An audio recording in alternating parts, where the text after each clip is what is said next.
16ই December মহান বিজয় দিবসে জাতির শ্রদ্ধা আর ভালোবাসায় সিক্ত হতে প্রস্তুত সাভার জাতীয় শহীদ স্মৃতিসৌধ। এরই মধ্যে পুরো জাতীয় শহীদ স্মৃতিসৌধ এলাকায় ধোয়া মোছা পরিষ্কার পরিচ্ছন্নতা করা হয়েছে, রং তুলি কাজও শেষ হয়েছে। সেই সাথে স্মৃতিসৌধ এলাকায় নেওয়া হয়েছে কঠোর নিরাপত্তার ব্যবস্থা। 16ই ডিসেম্বর ভোরে সূর্য ওঠার সাথে সাথে সাভার জাতীয় শহীদ স্মৃতিসৌধে নাম জানা ও না জানা লাখো শহীদের প্রতি ফুল দিয়ে শ্রদ্ধা নিবেদন করবেন রাষ্ট্রপতি শাহাবুদ্দিন, প্রধান উপদেষ্টা ডক্টর মোহাম্মদ ইউনূস, উপদেষ্টা পরিষদের সদস্য, কূটনৈতিক কুরের ডিন, যুদ্ধাহত মুক্তিযোদ্ধা।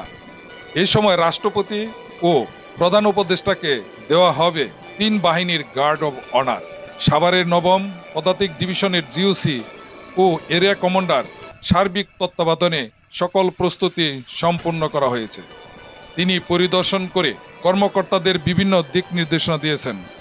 রাষ্ট্রপতি ও প্রধান উপদেষ্টার শ্রদ্ধা নিবেদনের পরে জনসাধারণের জন্য জাতীয় শহীদ স্মৃতিসৌধ উন্মুক্ত করে দেওয়া হবে। 150 জন শ্রমিক প্রায় 1 মাস যাবৎ আমাদের এই স্মৃতিসৌধ প্রস্তুতের কাজে ওরা সার্বক্ষণিক কাজ করে যাচ্ছে। আমাদের এখানে প্রতি বছরের ন্যায় সাভার স্মৃতিসৌধ চত্বর সম্পূর্ণরূপে ধোয়া মোছার কাজ হয়েছে, এখানে রং তুলির কাজ হয়েছে, যেখানে স্মৃতিসৌধকে ফুলে ফুলে সজ্জিত করা হয়েছে। আপনারা জানেন এখানে আমাদের দেশাত্মবোধক গান প্রতিনিয়তই বাজানো হয় এবং আমাদের এখানে সম্পূর্ণ স্মৃতিসৌধটাকে সিসিটিভির আওতায় আনা হয়েছে। মহান বিজয় দিবস 2024 উদযাপন উপলক্ষে সাভার জাতীয় স্মৃতিসৌধ সম্পূর্ণরূপে প্রস্তুত করা হয়েছে। আপনারা দেখতে পাচ্ছেন যে আমাদের ক্লিনিং, ওয়াশিং, পেইন্টিং সকল কাজ শেষ হয়েছে। ফুলের বেডগুলা প্রস্তুত করা হয়েছে, লাইটিং, সিসিটিভি সহ অন্যান্য সকল কাজই ইতিমধ্যে শেষ করা হয়েছে। এই বছরের বিশেষ হচ্ছে যে পূর্ব ত্রিপুরার মহামান্য রাষ্ট্রপতি এখানে যোগদান করবেন। এছাড়া স্মৃতিসৌধ এলাকায় সড়কগুলোতে পাহাড়ি রঙের বাতি দিয়ে সাজানো হয়েছে। একই সঙ্গে নিরাপত্তার ব্যবস্থা জোরদার করতে চারদিকে সিসিটিভির আওতায় আনা হয়েছে। মহাসড়কে রং তুলি, মেরামত ও পরিষ্কার পরিচ্ছন্ন করা হয়েছে। মহান বিজয় দিবস উপলক্ষে 2 সপ্তাহ ধরে শতাধিক পরিচ্ছন্নতা কর্মী কাজ করছেন স্মৃতির এ মিনার ধোয়া মোছা ও সাজসজ্জায়। লাল সবুজ ফুলের সমারোহে ছোট বড় বাগানগুলোকে সাজানো হয়েছে অপরূপ সাজে। চত্বরের সিঁড়ি ও নানা স্থাপনায় লেগেছে রং তুলির আছর। মহান বিজয় দিবসে সাভার সেনানিবাস সংশ্লিষ্ট মন্ত্রণালয়ের অধীনে সকল প্রস্তুতি সম্পূর্ণ। শত শহীদের রক্তের বিনিময়ে স্বাধীন হয়েছে আমাদের দেশ। সেই স্বাধীনতাকে এবং শহীদদের প্রতি শ্রদ্ধা জানাতে ফুলে ফুলে ভরে উঠবে জাতীয় শহীদ স্মৃতিসৌধ। বিজয়ের 54 বছর পূর্তি উপলক্ষে ঢাকার সাভার ও ধামরাইয়ের স্থানীয় বিএনপির নেতা কর্মীদের মাঝে বইছে আনন্দের উল্লাস। দীর্ঘদিন পর আমাদের দেশনেত্রী বেগম খালেদা জিয়াকে আমরা আশুলিয়াবাসী জাতীয় স্মৃতিসৌধে বরণ করার জন্য আমরা ব্যাপকভাবে প্রস্তুতি নিচ্ছি। আমরা আশা করছি যে স্মরণকালের লোক সমাগম হবে এবং আমরা দেশনেত্রী বেগম খালেদা জিয়াকে দীর্ঘদিন পরে আমাদের মাঝে ফিরে পাচ্ছি।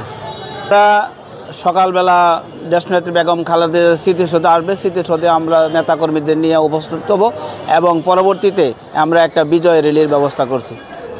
আইন শৃঙ্খলা বিষয়ে ঢাকা রেঞ্জের অতিরিক্ত ডিআইজি মুস্তাফিজুর রহমান বলেন, 16ই ডিসেম্বর বিজয় দিবস উপলক্ষে এবার সাভার জাতীয় শহীদ স্মৃতিসৌধে কঠোর নিরাপত্তার ব্যবস্থা নেওয়া হয়েছে। 3000 জনের অফিসার ফোর্স মোতায়েন থাকবে। এর মধ্যে থাকবে পুরো পোশাকে, কিছু সাদা পোশাকে এবং কিছু থাকবে আমাদের ট্রাফিক ব্যবস্থাপনায়। আমাদের এই 23 কিলো রোড যেটা, একে 11টা সেক্টরে ভাগ করা হয়েছে। মূল ভেন্যু একটা সেক্টর আর রোড 10টা সেক্টর, এই 11টা সেক্টর থাকবে। এছাড়া অন্তর্বেষ্টনী, বহির্বেষ্টনী, এই বহির্বেষ্টনীতেও প্রায় 500 অফিসার ফোর্স থাকবে। প্রোগ্রামের যে একটা বিশেষত্ব, যে এবারে ভিন্ন প্রেক্ষাপটে, এটা মাথায় রেখে আমরা পুরা নিরাপত্তা ব্যবস্থাকে সাজিয়েছি। এবারের বিজয় দিবসে আগামীতে সুষ্ঠু নির্বাচনের মাধ্যমে নির্বাচিত ব্যক্তিদের মাধ্যমে সুন্দরভাবে দেশ পরিচালিত হবে এমনটি প্রত্যাশা সকলের। এক বুক রক্তের বিনিময়ে আমরা পেয়েছি স্বাধীনতা। সেই স্বাধীনতাকে এবং শ্রদ্ধা জানাতে এবং শহীদদের শ্রদ্ধা জানাতে লাখো মানুষ একত্রিত হবেন মহান 16ই ডিসেম্বরে। শেখ বাসার, এটেন বাংলা, জাতীয় শহীদ স্মৃতিসৌধ, সাভার, ঢাকা।